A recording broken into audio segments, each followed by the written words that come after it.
Prodi Pendidikan Bahasa Indonesia semester 3, mahasiswa Universitas Darmas Indonesia. Baik, di sini saya ingin menceritakan cerita pendek karya Agus Nur yang berjudul Peri-peri Pemetik Air Mata.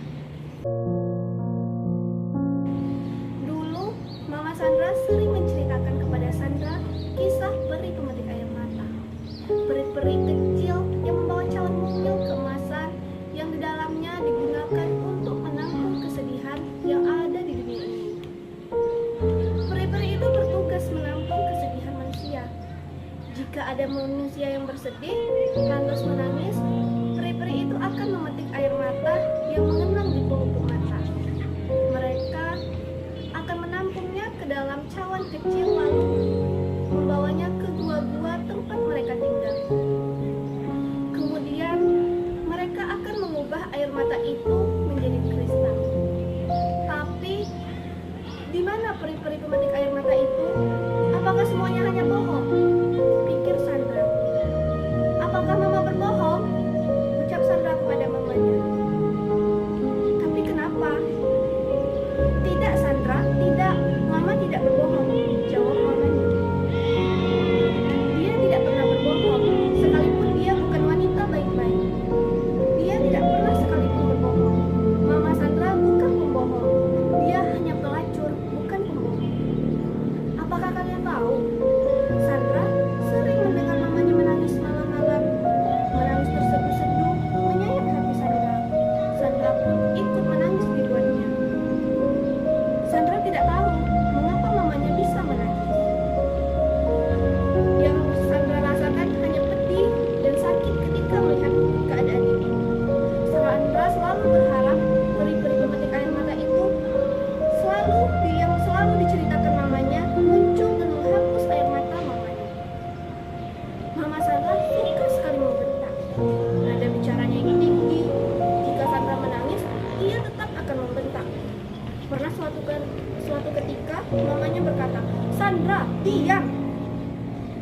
Jika Sandra masih menangis, mamanya akan semakin marah. "Diam, jangan cengeng!" Dan tak jarang juga mamanya selalu mengeluarkan kata-kata kotor yang tak pantas untuk didengar. Dia berteriak dan melempar kaleng bir. Kemudian kaleng bir itu menggelinding di lantai rumah. Lantai yang kotor, tumpahan bir, dan pakaian yang berada di mana-mana. Rumah yang selalu berantakan.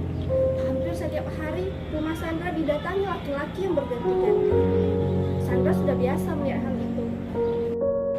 Suatu malam, Sandra mendengar suara tangisan mamanya. Dia hanya bisa menahan tangisan itu seperti yang biasa ia lakukan. Pernah suatu ketika Sandra bertanya tentang papanya, tapi mamanya malah marah dan mengeluarkan kata-kata kotor. Mau bagaimana lagi? Sandra tak ingin menanyakan hal-hal yang membuat mamanya marah.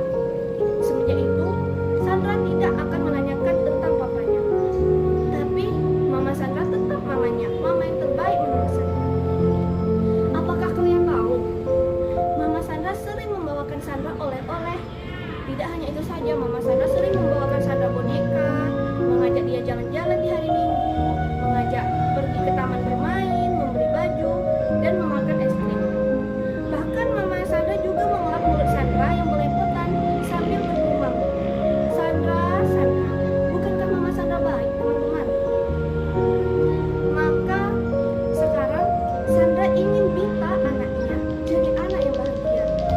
Sandra juga menceritakan kisah-kisah peri pemetik air mata kepada Bita. Bita sangat percaya akan hal itu. Sandra tidak masalah. Selagi Bita tak menanya tentang kebenaran cerita itu dan bertanya, di mana papanya?